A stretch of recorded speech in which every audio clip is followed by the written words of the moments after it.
Welcome back to my channel friends. ನೀವು ನೋಡ್ತಾ ಇದ್ದೀರಾ Kavitha's Kannada recipe channel. Friends, ಇವತ್ತಿನ ವಿಡಿಯೋದಲ್ಲಿ ಒಂದು ಇನ್ಸ್ಟೆಂಟ್ ಆಗಿ ಮಾಡುವಂತಹ ಬೆಂಡೆಕಾಯಿ ರಸಂ ರೆಸಿಪಿನ ತೋರಿಸ್ತಾ ಇದ್ದೀನಿ. ತುಂಬಾನೇ ಸುಲಭವಾಗಿ ಟೇಸ್ಟಿಯಾಗಿ ಯಾವ ರೀತಿ ಮಾಡೋದಂತ ನೋಡೋಣ. ಇಲ್ಲಿ ಮೊದಲನೇದಾಗಿ ನಾನು ಒಂದು ಟೊಮೆಟೊನ ತಗೊಂಡಿದ್ದೀನಿ. ಇಲ್ಲಿ 10 ರಿಂದ 15 ಬೆಂಡೆಕಾಯಿನ ತಗೊಂಡಿದ್ದೀನಿ.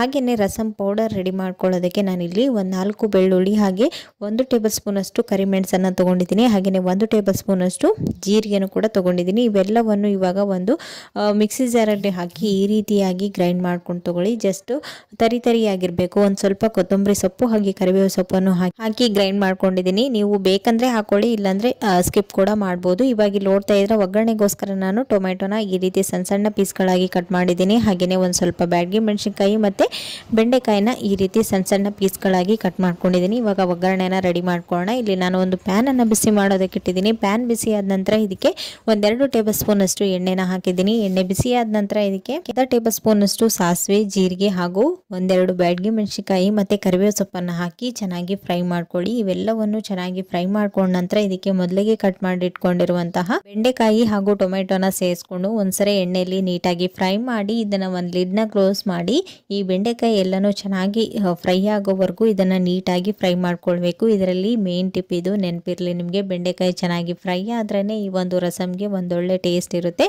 ಇವಾಗ ಇಲ್ಲಿ ನೋಡ್ತಾ ಇದ್ರೆ ಬೆಂಡೆಕಾಯಿ ಹಾಗೂ ಟೊಮೆಟೊ ಸ್ವಲ್ಪ ಚೆನ್ನಾಗಿ ಫ್ರೈ ಆಗಿದೆ. ಇವಾಗ ಇದಕ್ಕೆ ನಾವು ಮೊದಲಿಗೆ ರೆಡಿ ಮಾಡಿ ಇಟ್ಕೊಂಡಿರುವಂತಹ ಈ ಮಸಾಲಾನ ಇದರಲ್ಲಿ ಸೇರಿಸ್ಕೊಳ್ಳೋಣ. ಕಾಳು ಮೆಣಸು, ಬೆಳ್ಳುಳ್ಳಿ, ಜೀರಿಗೆ ಎಲ್ಲಾನು ಹಾಕಿ ಗ್ರೈಂಡ್ ಮಾಡಿ ಇಟ್ಕೊಂಡಿದ್ವಲ್ವಾ, ಆ ಒಂದು ಪೇಸ್ಟ್ ಅನ್ನು ಹಾಕಿ ಕಂಪ್ಲೀಟ್ ಆಗಿ ಡ್ರೈ ಆಗೋವರೆಗೂ ನೀಟಾಗಿ ಬೆಂಡೆಕಾಯಿ ಎಲ್ಲಾನು ಫ್ರೈ ಆಗಬೇಕು. ಟೊಮೆಟೊ ಕೂಡ ಸ್ಮೂತ್ ಆಗಬೇಕು. ಅಲ್ಲಿವರೆಗೂ ಇದೆಲ್ಲವನ್ನು ಎಣ್ಣೆಲೇನೆ ನೀಟಾಗಿ ಫ್ರೈ ಮಾಡ್ಕೊಂಡಿದ್ದೀನಿ. ಇಲ್ಲಿ ನೋಡ್ತಾ ಇದ್ರೆ ಬೆಂಡೆಕಾಯಿ ಎಲ್ಲಾನು ಚೆನ್ನಾಗಿ ಫ್ರೈ ಆಗಿದೆ. ಇವಾಗ ಇದಕ್ಕೆ ರುಚಿಗೆ ತಕ್ಕಷ್ಟು ಉಪ್ಪನ್ನು ಸೇರಿಸ್ಕೊಂಡಿದ್ದೀನಿ. ಹಾಗೆಯೇ ಒಂದು ಸ್ವಲ್ಪ ಅಂದರೆ ಒಂದು ಅರ್ಧ ಟೇಬಲ್ ಸ್ಪೂನ್ ಅಷ್ಟು ಅರಿಶಿನ ಪುಡಿ, ಹಾಗೇನೆ ಚಿಲ್ಲಿ ಪೌಡರ್ ಬೇಕಂದ್ರೆ ಸೇರಿಸ್ಕೊಳ್ಳಿ, ಇಲ್ಲಾಂದ್ರೆ ಇಲ್ಲ. ಕಾಳು ಮೆಣಸನ್ನು ಯೂಸ್ ಮಾಡಿರೋದ್ರಿಂದ ಖಾರ ಕರೆಕ್ಟಾಗಿ ಹೊಂದ್ಕೊಳ್ಳುತ್ತೆ. ನೀವು ಎಕ್ಸ್ಟ್ರಾ ಬೇಕಾದ್ರೂ ಆ್ಯಡ್ ಮಾಡ್ಕೊಳ್ಬೋದು. ನಾನಿಲ್ಲಿ ಚಿಲ್ಲಿ ಪೌಡರ್ನ ಆ್ಯಡ್ ಮಾಡಿಲ್ಲ. ಇವಾಗ ಇದಕ್ಕೆ ನಾನಿಲ್ಲಿ ಒಂದು ಅರ್ಧ ನಿಂಬೆಹಣ್ಣು ಗಾತ್ರದಷ್ಟು ಹುಣಸೆ ಹಣ್ಣನ್ನು ನೆನೆ ಹಾಕಿಟ್ಟಿದ್ದೆ. ಇವಾಗ ಹುಣಸೆ ಹಣ್ಣಿನ ರಸನ ಹಾಕಿ ಒಂದ್ಸರಿ ಇದೆಲ್ಲವನ್ನು ಚೆನ್ನಾಗಿ ಕುದಿಯೋದಕ್ಕೆ ಬಿಡಬೇಕು. ಇವಾಗ ನಾನಿಲ್ಲಿ ಇದಕ್ಕೆ ಒಂದು ಸ್ವಲ್ಪ ಮೊಳಕೆ ಕಾಳನ್ನು ಹಾಕ್ತಾ ಇದ್ದೀನಿ. ಈ ರೀತಿ ಮಾಡೋದ್ರಿಂದ ಹೆಲ್ದಿಯಾಗಿನೂ ಕೂಡ ಇರುತ್ತೆ, ಹಾಗೆ ಒಂದು ಡಿಫ್ರೆಂಟ್ ಟೇಸ್ಟ್ ಕೂಡ ಇರುತ್ತೆ.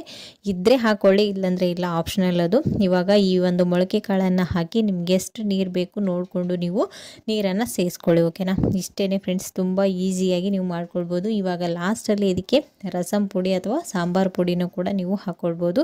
ಟೇಸ್ಟ್ ಚೆನ್ನಾಗಿರುತ್ತೆ ಅಂತೇಳಿ ಅಷ್ಟೇ, ಇಲ್ಲಾಂದರೆ ಸ್ಕಿಪ್ ಕೂಡ ಮಾಡ್ಬೋದು. ಇಷ್ಟೇ, ತುಂಬ ಚೆನ್ನಾಗಿರುತ್ತೆ ಈ ಒಂದು ಸಾಂಬಾರು ರೆಸಿಪಿ. ಇನ್ಸ್ಟೆಂಟಾಗಿಯೂ ಕೂಡ ಮಾಡ್ಕೊಳ್ಬೋದು.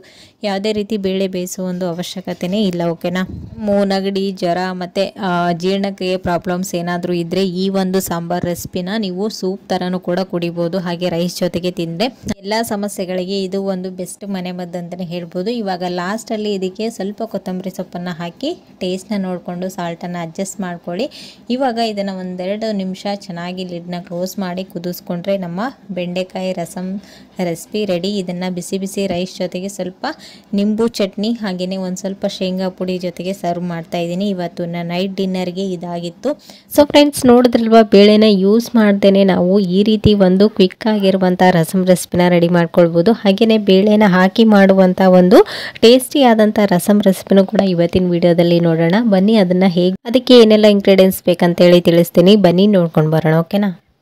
ಇಲ್ಲಿ ನೋಡ್ತಾ ಇದ್ರೆ ಮೊದಲೇದಾಗಿ ನಾನಿಲ್ಲಿ ಒಂದು ಅರ್ಧ ಟೇಬಲ್ ಸ್ಪೂನ್ ಅಷ್ಟು ಮೆಣಸು, ಒಂದು ಅರ್ಧ ಟೇಬಲ್ ಸ್ಪೂನ್ ಅಷ್ಟು ಧನಿಯಾ, ಒಂದು ಅರ್ಧ ಟೇಬಲ್ ಸ್ಪೂನ್ ಅಷ್ಟು ಉದ್ದಿನ ಬೇಳೆ ಹಾಗೂ ಒಂದು ಸ್ವಲ್ಪ ಅಲ್ಲ, ಬೆಳ್ಳುಳ್ಳಿ ಹಾಗೂ ಒಂದು ಅರ್ಧ ಟೇಬಲ್ ಸ್ಪೂನ್ ಅಷ್ಟು ಜೀರಿಗೆನ ತೊಗೊಂಡಿದ್ದೀನಿ. ಇವಾಗ ಯಾವ ರೀತಿ ಮಾಡೋದಂತ ನೋಡೋಣ.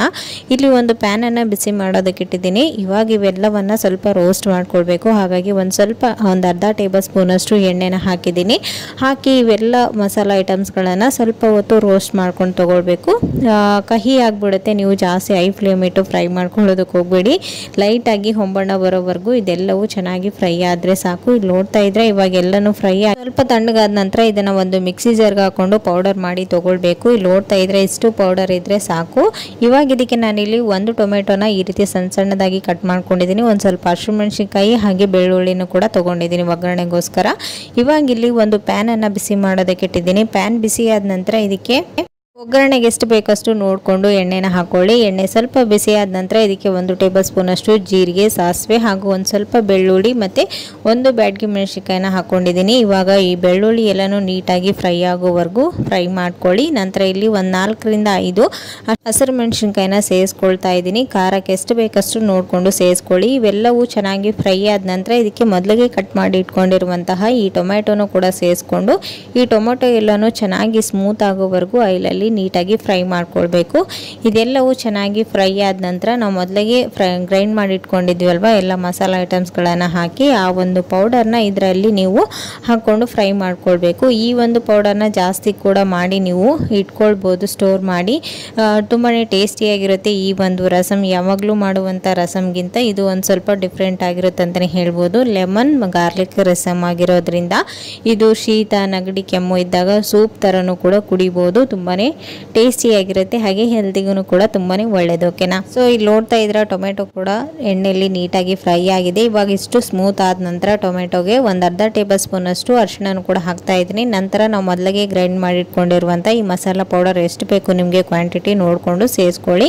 ಇವಾಗ ಒಂದ್ಸರಿ ಇದನ್ನು ಎಣ್ಣೆಯಲ್ಲಿ ನೀಟಾಗಿ ಫ್ರೈ ಮಾಡ್ಕೊಳ್ಬೇಕು. ಈ ರೀತಿ ಆಯಿಲ್ ಸಪ್ರೇಟ್ ಆದ ನಂತರ ಇದಕ್ಕೆ ನಾವು ರುಚಿಗೆ ತಕ್ಕಷ್ಟು ಉಪ್ಪನ್ನು ಕೂಡ ಸೇರಿಸ್ಕೊಂಡಿದ್ದೀನಿ. ನಾನು ಮೊದಲಿಗೆ ಕೆಂಪು ಬೇಳೆನ 1 ಗ್ಲಾಸ್ನಷ್ಟು ಕುಕ್ಕರ್ನಲ್ಲಿ ಬೇಯಿಸಿ ಇಟ್ಕೊಂಡಿದ್ದೆ. ಇವಾಗ ಅದನ್ನು ಸೇರಿಸ್ಕೊಳ್ತಾ ಇದ್ದೀನಿ. ನೀವು ತೊಗರಿಬೇಳೆ, ಕಡಲೆಬೇಳೆ ಯಾವುದಾದ್ರೂ ತೊಗೊಳ್ಬೋದು ಇದ್ರ ಪ್ಲೇಸಲ್ಲಿ. ಇನ್ಸ್ಟೆಂಟಾಗಿ ನೀವು ಈ ಒಂದು ರಸಮ್ ಮಾಡಬೇಕಂದ್ರೆ ಇದು ಕೆಂಪು ಬೇಳೆ ಬೇಗನೆ ಬೇಯುತ್ತೆ, ಒಂದು 5 ಮಿನಿಟ್ಸಲ್ಲಿ ಚೆನ್ನಾಗಿ ಕುಕ್ ಆಗಿಬಿಡುತ್ತೆ. ಸೊ ಹಾಗಾಗಿ ಈ ಒಂದು ಬೇಳೆನ ತೊಗೊಂಡಿರೋದು. ಇವಾಗ ಲಾಸ್ಟಲ್ಲಿ ಇದಕ್ಕೆ ಒಂದು ಅರ್ಧ ನಿಂಬೆ ಹಣ್ಣಿನ ಗಾತ್ರದಷ್ಟು ಹುಣಸೆ ಹಣ್ಣನ್ನು ಬಿಸಿನೀರಲ್ಲಿ ನೆನೆಸಿಟ್ಟಿದೆ. ಇವಾಗ ಹುಣಸೆ ಹಣ್ಣಿನ ರಸನೂ ಕೂಡ ಹಾಕ್ಕೊಂಡು ನಿಮ್ಗೆ ಎಷ್ಟು ಬೇಕು ರಸಮ್ಗೆ ನೋಡಿಕೊಂಡು ನೀವು ನೀರನ್ನು ಸೇರಿಸ್ಕೊಳ್ಳಿ. ಓಕೆನಾ? ಇವಾಗ ಇಲ್ಲಿ ನೋಡ್ತಾ ಇದ್ರೆ ಟೇಸ್ಟ್ನ ನೋಡಿಬಿಟ್ಟು ಇನ್ನು ಸ್ವಲ್ಪ ಉಪ್ಪು, ಹುಳಿ, ಖಾರನ ಅಡ್ಜಸ್ಟ್ ಮಾಡ್ಕೊಳ್ಳಿ ಇವಾಗ ಇದಕ್ಕೆ ಲಾಸ್ಟಲ್ಲಿ ಒಂದು ಸ್ವಲ್ಪ ಕೊತ್ತಂಬರಿ ಸೊಪ್ಪನ್ನು ಹಾಕಿ ಚೆನ್ನಾಗಿ ಮಿಕ್ಸ್ ಮಾಡಿಕೊಂಡ್ರೆ ನಮ್ಮ ಬಿಸಿ ಬಿಸಿಯಾದಂತಹ ರಸಮ್ ರೆಡಿ ಆಗುತ್ತೆ. ನಾನು ಏನು ಹೇಳಿದ್ದೀನಿ, ಲೆಮನ್ ಅನ್ನ ಆ್ಯಡ್ ಮಾಡಿಲ್ಲ. ಇವಾಗ ಇದನ್ನು ಒಂದ್ಸರಿ ಚೆನ್ನಾಗಿ ಕುದಿಸ್ಕೊಳ್ಬೇಕು.